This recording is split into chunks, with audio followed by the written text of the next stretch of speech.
Alright guys, back at it. I finished this repair earlier today, and I'm going to insert some pictures of kind of the progress as this went along. I don't know that I have pictures of everything, but I kind of got in a scramble today. I want to get this vehicle done, so I didn't sit here and videotape me block and body filler. This area right here, it's maybe hard to see, but there's a body line here, which is this body line, and then it sort of flattens off in here and runs along the inside, and then there's this body line here. And basically what I did was I wiped this, marked the body line, put a piece of tape blocked up to it. I wiped the whole thing initially, but I wasn't getting it straight, so I kept putting tape on, and sometime I'll show you those tricks too. But this has just got epoxy primer over it right now, and I go back and forth between doing this one because it was so rusty. I wanted to get a little something extra on it, and this didn't rust from the outside in, it rusted from the inside out. So 2 coats of primer on that, and I'm going to put some high build on it, but I just tacked it off, and I wanted to kind of show you guys how I've got this thing masked up. I do bag them in here if it's a newer vehicle, unless it's one little bitty repair, because that primer overspray will get all over these, and then I'll be cleaning it off the glass and everything else. I learned my lesson the hard way, trust me. And then 3 spots over here. So this stuff's ready to go.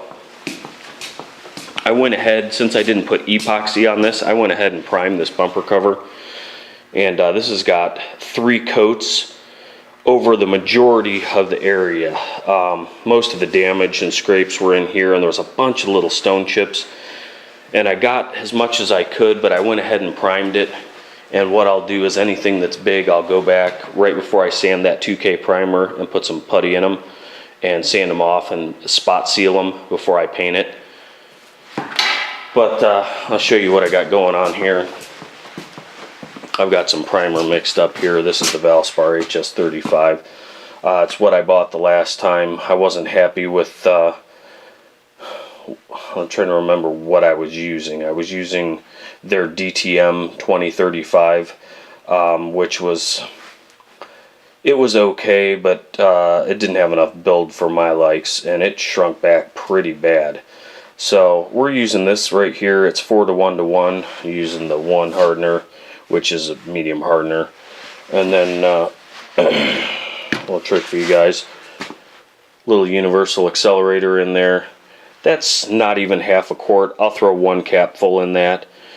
And what you want to make sure is, if you're doing this with primer and you're putting 2 or 3 coats on, you need to have your ratio probably pretty similar, or have less accelerator in your succeeding coats. The first coat could have more, but you don't want to bomb a bunch of accelerator. You have to know what you're doing, we'll put it that way.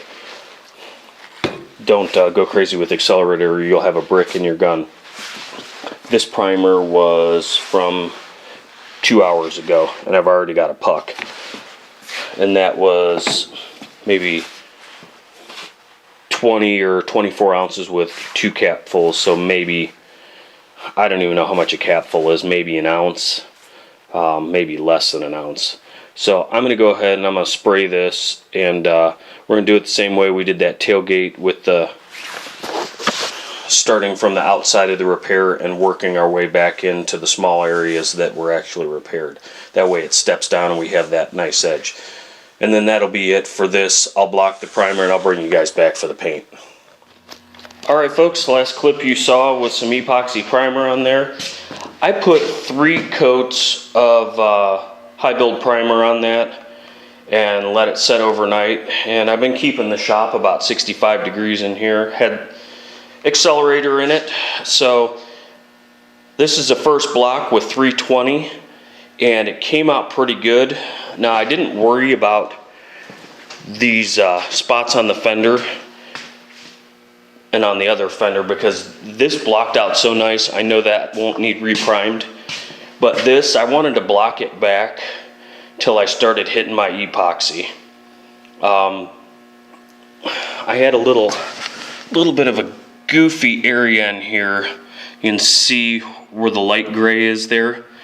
That was a feather edge, and in order to peel that feather edge back, I would have had to strip it all the way out down to here, because this door was repainted. I don't know if it was a dealer repaint or what, but I'm thinking this side got damaged in transport or something like that, because there's no record of it. And this area right here, this door is full of sand scratches. And I looked, and even though I painted this panel a couple years ago, it has the same sand scratches all along up by the belt molding. If I think about it, I'll show you guys. And the door has them too. And meaning the front door right there, not this sliding door that I'm zoomed into right now. So whatever, I'm just gonna get it all primed up here for a second time. We should be good to go. The jam turned out nice. If you guys recall, there was a little dimple here, and I forgot to fill the part in the jam because, well, I just forgot. So I've got to get some primer mixed up, and I'll bring you guys back for the priming on this. Bumper cover came out good. I went along it after I primed it, and I bet I found 25 little stone chip spots. All of those are putty, sanded with a hard block with 320 on it. I broke through a couple places, but nowhere did I really break back through to bare plastic. But I was running my hand over it, and I don't know why I didn't catch this in the first place, but there was a dent in this bumper, and that's just the start of a high spot there, but I was able to crown it up enough and block it out with some bumper repair putty. So we'll see what happens there. I'm just going to seal this thing and hope for the best. I don't want to block this thing out again. I'm going to spot prime that and go from there. So we'll bring you guys back in a little bit. Alright, just going to whack a couple coats of primer on this here. Nothing too crazy, but want to get a little bit more material on here since I've got it blocked down back to the epoxy.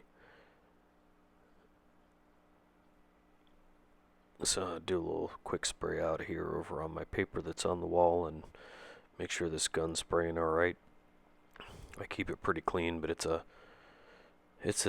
kind of a throwaway type situation, 1.8 tip, and unless you have it wound open a pretty good ways, it doesn't spray really well, so I always have to monkey with it a little bit.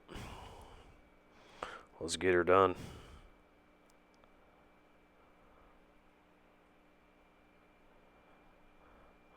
Notice I'm moving pretty quick with it here because, like I said, when you choke this gun down, it doesn't spray well, so I got it opened up pretty good, so I got to move pretty quick. And that's it. Just going to put that one coat over the edge, and that'll be about it. Alright, that was 2 coats. I just showed the first one real quick. I got a little carried away. I don't know if you can see it. There's a run in it there. And a sag that started up here. Just threw 2 coats on it. The first one was way too wet for whatever reason. Well, the reason is I didn't have my gun adjusted down far enough. But when you start choking the material down on that gun, on that, I think it's a ATD gravity fed HVLP, 1/8 tip, but when you choke it down to where you don't have a lot of material, your pattern's about that big. So I might go back to using my DeVilbiss with the 1/5 tip. That primer is 4 to 1 to 1, but it laid down good, and I'm gonna let this sit a couple of days. But I want to show you guys something.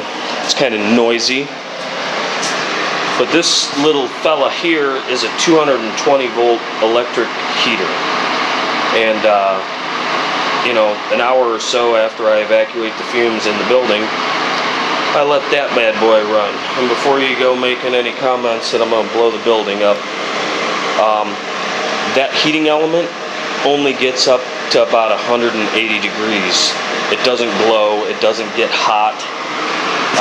I wouldn't touch it, but I shot the infrared thermometer on it when I first got it, and it just doesn't do a whole lot. It doesn't move a lot of air. but it'll keep it, if it's in the 30s outside, it'll keep the shop and the panel temperature up at 65, which is enough for me. I'll show you the bumper too, and then we're gonna call this video quits. So there's that area I spotted in, because I had a filler repair on it. So that's it for now, boys and girls. I am going to go home and shoot this up to the tubes for you. I'll catch you later.